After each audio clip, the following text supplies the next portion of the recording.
तो यहाँ पे हम एक ग्लोबल इंटरनेशनल स्कूल के सभी स्टूडेंट हैं यहाँ पर। एक बार थोड़ा राउंड करके सारे बच्चों का चेहरा दिखा दो एक बार। तो ये एक बैच के स्टूडेंट्स हैं। अब देखिए हम आज परफॉर्म करने वाले हैं मीटर ब्रिज। मीटर ब्रिज से हम किसी भी एक सिंगल वायर का रेजिस्टेंस कैसे फाइंड करते हैं। तो ये आपको पूरा एक सेटअप मीटर ब्रिज का सेटअप दिखाई दे रहा है। इस सेटअप को एक बार आप ध्यान से देखेंगे ये सेटअप बनता कैसे। ये आपके पास में एक मीटर ब्रिज है। मीटर ब्रिज एक इंस्ट्रूमेंट है जिसके अंदर 1 मीटर लंबा वायर होता है। कितना मीटर लंबा वायर होता है आप केवल यहाँ फोकस करोगे, ठीक है। 1 मीटर लंबा वायर है, यानी आप इस पॉइंट को A कंसीडर कर सकते हो, इस पॉइंट को B कंसीडर कर सकते हो। The length of the total wire is 100 centimetre, means you can say that the length of wire is 1 metre. Okay, अब यहाँ पर एक बीच में यहाँ पर एक गैप होता है। यहाँ पे हमें देखो ये पूरा सेटलमेंट देखा जाए तो मीटर ब्रिज जिसको जो कि व्हीटस्टोन ब्रिज पे बेस्ड होता है, जिसका कंसेप्ट ये बोलता है कि P/Q is equal to R/S। कब होगा? जब व्हीटस्टोन बैलेंस होगा। कब होगा ये? जब व्हीटस्टोन बैलेंस। तो व्हीटस्टोन की बैलेंस कंडीशन के लिए देखो एक बार आप ध्यान से इधर देखना। व्हीटस्टोन एक स्पेसिफिक टाइप का कॉम्बिनेशन है। इस कॉम्बिनेशन के अंदर यहाँ पर एक अननोन रेजिस्टेंस है। कौन सा रेजिस्टेंस है? थोड़ा सा आप पीछे रखो बेटा ताकि आप मेरा हाथ सारी चीज़ों को फोकस करो। ये एक अननोन रेजिस्टेंस जिसको आप बोल रहे हो S, इसकी हमें वैल्यू फाइंड आउट करनी है, ठीक है। फिर ये दूसरा पॉइंट आता है जहाँ पर हम रेजिस्टेंस बॉक्स को कनेक्ट करते हैं। इसको कनेक्ट करते हैं रेजिस्टेंस बॉक्स, जो कि एक नॉन रेजिस्टेंस होता है। कैसा रेजिस्टेंस होता है? अब ये वायर आगे जाता है। अभी 2 रेजिस्टेंस हुए। नीचे हम लेते हैं बेटा वायर, ठीक है। यहाँ पे A पॉइंट और यहाँ हो गया B पॉइंट। इस पूरे की लेंथ जो है वो 100 सेंटीमीटर है। कितना सेंटीमीटर है? 100 सेंटीमीटर। अभी तो जाओ बेटा पास में तुम 100 से। जैसे मैं इसकी तरफ जाऊँगा आप थोड़ा सा पीछे हो जाओगे, ठीक है, ताकि इंस्ट्रूमेंट दिख जाए। तो AB जिसकी लेंथ कितनी है? 100 सेंटीमीटर। ये बीच वाला पॉइंट ये देखिए यहाँ पर इस जगह हमने गैलोमीटर जोड़ा है और गैलोमीटर आगे जाके जुड़ा है जॉकी से, ठीक है। तो हम यहाँ पे गैलोमीटर लेते हैं और गैलोमीटर से हमने जोड़ दी है जॉकी।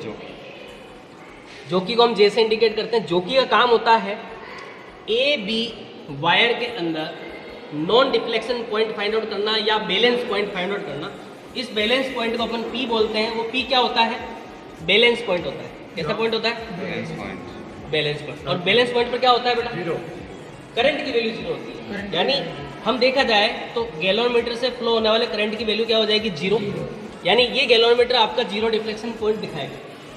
और 0 डिफ्लेक्शन पॉइंट होने पर अननोन रेजिस्टेंस अपॉन नीचे वाली लेंथ, जैसे मान लो आपकी बैलेंस लेंथ, हम इसको पॉइंट लेते हैं जहाँ भी हमारा मान लो 32 सेंटीमीटर पर आ रहा है।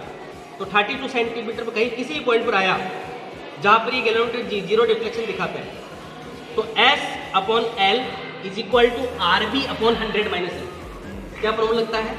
S/L is equal to RB/100 - L। आप सीधे ये बोल सकते हो P/Q is equal to R/S। इसी हिसाब से आपका एक रिलेशन निकल के आता है S/ जो बैलेंस पॉइंट वाली लेंथ है वो क्या हो जाएगी? L। S/L is equal to RB/100 - L। हमें निकालना होता है S। तो S का फॉर्मूला हो जाता है RB, इसको नीचे से ऊपर भेज देते बेटा, RB × L/100 - L। ऐसे आपको टोटल वेरिएशन करके आप जब RB में वेरिएशन करोगे, किसमें वेरिएशन करोगे बेटा? RB। अभी RB वाला पॉइंट ये रहा बेटा। यहाँ इसका रेजिस्टेंस एक तरीके से जितने इसके अंदर से आप पॉइंट्स निकालोगे, अभी जैसे यहाँ पर हमने कितने में से थोड़ा सा पास में लिखा बेटा, ये मैंने पॉइंट निकाला है बेटा 2 ओम से।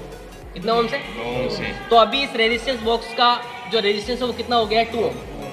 अगर मैं 20 से निकालता हूँ तो इसका रेजिस्टेंस कितना हो गया? 20 ओम। अगर मैं 20 ओम और 5 ओम निकाल देता हूँ, अब बताओ कितना रेजिस्टेंस हुआ? 25 ओम। कितना हुआ? 25। यानी जितने अपन इसमें से नोजल्स निकालेंगे, ये जो मेटल बॉडी है, उतना ऐड हो जाएगा, ठीक है। ठीक है, तो ऐसे अपन को रीडिंग्स निकालनी होती है। रीडिंग की अपन टेबल ले लेते हैं, पास में लिखा बेटा। रीडिंग की टेबल लेने के लिए आपको 5 ऑब्जर्वेशंस लेने होते हैं। 1 2 3 4 5। सबसे पहले अपन लेते हैं रेजिस्टेंस बॉक्स के अंदर रेजिस्टेंस कितना है। Yes, no one will speak to each other, keep silent, just focus. 1 ohm. अपन ने 1 ओम लिया। Balance length. फिर इसके बाद में हमारे सेकंड पॉइंट आती है जैसे बैलेंस लेंथ। क्या आती है बेटा? बैलेंस लेंथ L, जो आप ये A से लेकर J तक की, यानी इस पॉइंट से लेकर जो भी आपका नॉन डिफ्लेक्शन पॉइंट या बैलेंस पॉइंट आएगा वहाँ तक की लेंथ लेगा, जहाँ करंट की वैल्यू क्या हो जाए? 0। ठीक है, वो निकालनी होती है। उसके बाद हमारे को लेनी होती है 100 माइनस L। क्या लेनी होती है बेटा? 100। फिर इसका फॉर्मूला पुट करोगे S = RB into L upon 100 minus L। तो आपको मैं एक बार सर्किट आपको बता देता हूँ कि सर्किट कैसे बना हुआ है। ये आपका मीटर ब्रिज जिसके अंदर 1 मीटर लेंथ का रेजिस्टेंस वायर है, ठीक है। यहाँ आपने एक S, जिसको आप S बोल रहे हो, अननोन रेजिस्टेंस है, ठीक है। यहाँ बीच वाले पॉइंट देखो, यहाँ से आपने एक गैलोमीटर और साथ में एक जॉकी जोड़ी है। क्या कनेक्टेड किया है बेटा? Galvanometer and jockey. इस वाले 2 पॉइंट्स के बीच में आपने रेजिस्टेंस बॉक्स कनेक्ट किया है। क्या कनेक्ट किया है? Resistance box. ये अननोन रेजिस्टेंस है और ये है नॉन रेजिस्टेंस, ठीक है। अब इसके बाद में ये पूरा सर्किट, ये मीटर भी, यहाँ पे आपको एक करंट फ्लो करवाने के लिए मेन सर्किट भी जोड़ना पड़ेगा। इसके लिए आपको एक मेन बैटरी चाहिए और एक मेन स्विच चाहिए आपको। ए पॉइंट से आपने एक की जोड़ी, की को यहाँ भी जोड़ा जा सकता है और यहाँ भी जोड़ा जा सकता है, ठीक है, क्योंकि सीरीज के अंदर जुड़ती है और सर्किट को तोड़ने और जोड़ने का काम होता है, ठीक है। हमने एक क्या जोड़ दिया है? बैटरी इंडिकेटर लिया है, ठीक है। ये एक तरीके से हमारा वोल्टेज सोर्स है। क्या है? Voltage source. हमने इसको 2 वोल्ट पे सेट कर दिया है, ठीक है। अभी वैसे इसको ऑन ऑफ ही रखना है आपको, ठीक है। अब बाद में अपन ऑन करेंगे इसको जब अपन रीडिंग लेंगे। ये आपने दूसरे सेकंड टर्मिनल बी से कनेक्ट कर दिया, ठीक है। अब ये पूरा आपका सर्किट सही है या नहीं है, इसकी जांच करने के लिए हमारे को क्या करना पड़ेगा? हम कोई भी एक रेजिस्टेंस 1 ओम निकाल लें, ठीक है, निकाल लिया। ये रेजिस्टेंस बॉक्स यानी आपका जो नॉन रेजिस्टेंस हुआ वो 1 ओम हो गया, जो हमने इंडिकेट भी कर रखा है। अब हमारे सर्किट को चेक करने के लिए सब कुछ पहले सर्किट को ऑन कर देंगे। कर दिया? जो कि देखो बेटा यहाँ पर एक बार मुझे दो हाथ में, ठीक है, रोका क्या इसको? जैसे ही आप गैलोमीटर को देखो, गैलोमीटर के अंदर थोड़ी सी एरर है, तो इस एरर की वजह से नीडल है वो थोड़ी सी इस तरफ आपकी इंडिकेट हो रखी है। हम क्या करते हैं यहाँ पर, जैसे ही इस पॉइंट पर रखेंगे, देखो सबसे पहले आपको सर्किट को चेक करने के लिए ए टर्मिनल पर रखो। गैलोमीटर में डिफ्लेक्शन दूसरी डायरेक्शन में आ रहा है, ठीक है। अब अगर मैं बी पॉइंट पर रखता हूँ, ये आपका बी पॉइंट यहाँ रखा, ध्यान से देखिए डिफ्लेक्शन अपोजिट डायरेक्शन में आ रहा है। इसका मतलब हमारा सर्किट सही है। जब सर्किट सही होगा तो बीच में एक पॉइंट ऐसा आएगा जहाँ पे गैलोमीटर पे डिफ्लेक्शन 0 हो जाएगा, ठीक, करंट 0 हो जाएगा। हम चेक करते हैं यहाँ पे कितने सेंटीमीटर पे आता है, ठीक है। अभी भी इसके अंदर थोड़ा बहुत ये डिफ्लेक्शन इस तरफ है, हम ले लेते हैं यहाँ, ठीक है। देखिए अभी भी 33 पे ये 0 पर नहीं आया है, या बिल्कुल ये आ रहा है 31 पर। कितने पर आ रहा है? अगर मैं बैलेंस पॉइंट की तरफ देखूं तो ये 0 हो गया इसका, ठीक है। यहाँ ये 31 सेंटीमीटर पर आपको क्या मिल रहा है? एक ऐसा पॉइंट मिल रहा है जहाँ पर इसका डेविएशन, किलोमीटर का डेविएशन कितने पर आ रहा है? 0 पर, ठीक है। बैलेंस, अब आपने देखा था वहाँ पे कितने पे आया था बेटा? हम बैलेंस लेंथ लिख देते हैं यहाँ पे 31 centimetre. Then the what will be 100 minus L. 100 में से आप जैसे 30 को माइनस करते हो 70 हो जाता है, 70 में से 1 किया 69 सेंटीमीटर। एस निकालना है आपको। रेजिस्टेंस बॉक्स की वैल्यू कितनी ली थी बेटा? 1 इंटू बैलेंस लेंथ कितनी है? 31 अपॉन 100 माइनस एल कितना है? 69। मीन्स आप 30 अपॉन 69 जब करोगे, ठीक है, तो इसके बाद आपकी वैल्यू कितनी आएगी? आप इसको कैलकुलेट करके देख लो। 31 69 पॉइंट लगाया आपने 0, कितनी बार जाएगा बेटा? 5 टाइम्स या 4 टाइम्स? 4 टाइम्स। 9 4 जा 36, 3 6 3 जा 6 4 जा 24, 24 एंड 3 कितना होगा? 27। जब आप इसको माइनस करते हो तो 8 + 10 4, ये हो जाए 30 27 34 पॉइंट लगा हुआ है, 0 लगा दो। अप्रोक्सीमेटली ये आ जाएगा 5 टाइम्स अप्रोक्स, तो हमारे पास आया 0.45 ओम। यह आपने निकाली है फर्स्ट रीडिंग, ठीक है। ऐसे टोटल आपको कितनी रीडिंग्स लेनी है इसमें से? 5 रीडिंग। चलो दूसरी रीडिंग भी ले लेते हैं। सेकंड रीडिंग आप देखेंगे ध्यान से, यह हमने जहाँ 1 ओम था इसकी जगह हम कितना ओम ले लेते हैं? 2 ओम।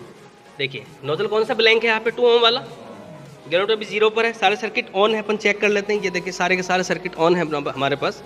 अब हम वापस हमारा जो कि हाथ में लेकर एक बार नॉन डिफ्लेक्शन पॉइंट चेक करते हैं। या तो ये लगभग आ रहा हमारे पास में 22.5 पर। कितने पर आया? और थोड़ा सा ये 22 के पास में, तो अपन इसको 22 सेंटीमीटर कंसीडर कर सकते हैं। कितना सेंटीमीटर कंसीडर करेंगे? 22 सेंटीमीटर। तो सेकंड कैलकुलेशन भी अपन ले लेते हैं। ठीक है, यह हो गया। अब कितना है बेटा? 2 ओम। बैलेंस लेंथ कितनी है? 22 सेंटीमीटर। अब अपने पास 100 माइनस एल कितना हो जाएगा? 78 सेंटीमीटर। ये S1 हो गया, ऐसे S2। ठीक है, तो 72 ओम इंटू 78 अपॉन में कितना? अच्छा, ऊपर तो 22 है ना बेटा, अपॉन 78। देन ये हो गया 44 अपॉन 78। ठीक है, तो कैलकुलेशन कर लेते हैं एक बार यहाँ पे। 44 अपॉन में कितना है? 78। पॉइंट लगाया 0। कितनी बार जाएगा? लगभग 4 बार जाएगा। 32, 3, 28, 7 4 जा 28, 28 और 3 31। शायद अभी भी गैप है अच्छा खासा, है ना? एक बार 5 टाइम्स लेके देखें। 78 इंटू 5 4 34 39। हाँ, लगभग कितने पर आ रहा है? ये 5 टाइम्स आ रहा है। अपन ने 5 टाइम्स लिया, ये 4 आ गया इधर। ठीक है, 7 5 जा 35, 35 एंड 4 कितना आ गया? 39। कितना आ जाएगा? 50। पॉइंट लगाया 0। अप्रॉक्सीमेटली ये जा रहा है बेटा 57, 0.57 के आसपास। ठीक है, 7 7 जा 49, 56, 0.56 ले लेते हैं, 0.56 ओम। तो इस प्रकार हमने यहाँ पे कितनी रीडिंग्स ली है बेटा? 2 रीडिंग्स। ऐसे आपको 5 रीडिंग्स लेनी होती है। पांचों का आप जब रिजल्ट लिखने वाले होंगे तो आप पांचों का आप एवरेज ले लो। क्या ले लोगे बेटा? एवरेज। और एवरेज जैसे यहाँ पे देखिए एक बार इधर आइए, यहाँ पे टोटल इस फाइल के अंदर कितनी रीडिंग्स हैं? 5 रीडिंग। इन 5 रीडिंग का एवरेज ले लिया जाएगा। क्या लेंगे? एवरेज। इस एवरेज को यहाँ पे लिख दिया जाएगा। ठीक है, the result, the mean value of unknown resistance of a wire X was determined as 2.6 cent. अपना कितने के आसपास आएगा बेटा? देखो, फर्स्ट रीडिंग आई थी 0.45, सेकंड रीडिंग कितनी है? 0.5। अप्रॉक्सीमेटली ये 0.5 के अप्रॉक्स रहेगा, यानी जो इसका रेजिस्टेंस आने वाला है वो कितना आएगा? 0.5 ओम। ठीक है, कितना सेंटीमीटर लेंथ ली थी यार? 20। हम रेजिस्टिविटी भी फाइंड आउट कर सकते हैं। क्या निकाल सकते हैं? रेजिस्टिविटी। ठीक है, क्योंकि अपन को लेंथ चाहिए, अपन इसका एक क्रॉस सेक्शनल एरिया लेने के बाद इसकी रेजिस्टिविटी भी फाइंड कर सकते हैं। ठीक है, इसी के साथ ये पूरा एक्सपेरिमेंट होता है। आप लोग कितनी रीडिंग्स लेनी होती है बेटा? 5 रीडिंग्स लेनी होती है। वो परफॉर्मेंस आपको करके दिखानी है। उसके लिए पहले सर्किट बिल्कुल तरीके से करेक्ट होना चाहिए। अगर गैलोमीटर के अंदर डिफ्लेक्शन एक तरफ जा रहा हो तो समझ लो सर्किट आपका गलत है। कोई ना कोई इंस्ट्रूमेंट या तो ढंग से जुड़ा हुआ नहीं है या कोई इंस्ट्रूमेंट खराब है। ठीक है, जिस प्रकार अपन ने इस एक्सपेरिमेंट को परफॉर्म करने के लिए 2-3 इंस्ट्रूमेंट को अपन ने चेंज किया था, कैलिब्रेट किया था। अभी भी हल्की फुल्की गैलोमीटर के अंदर मिस्टेक्स वगैरह देखी तो ये एरर्स कहलाती है। यानी अगर ये 0 पर नहीं है, इसका मतलब गैलोमीटर में क्या है? एरर है। तो इसी के साथ बेटा आपको कोई भी चीज़ का डाउट रहे, एक बार इस वीडियो को पूरा कंप्लीट देख सकते हैं। हर एक छोटी से बड़ी चीज़ को अपन ने वीडियो के अंदर कंसिडर किया है। कैलकुलेशन कैसे की जाती है, लास्ट में 5 वैल्यू लेने के बाद में हम उसका क्या ले लेते हैं? एवरेज ले लेते हैं। और मीन वैल्यू निकालने के बाद हमारा जो इसका अननोन रेजिस्टेंस था उसकी वैल्यू हमारी फाइंड आउट हो जाती है। ठीक है, तो इसी के साथ ही बेटा कब आ जाओ एक बार, हाँ, तो एक बार किसकी जरूर लेंगे? ये क्या है? जैसे ही अपन बनाते हैं साइड में तो बेटा वीडियो को शेयर करें, लाइक करें, फॉलो करें। Thank you so much.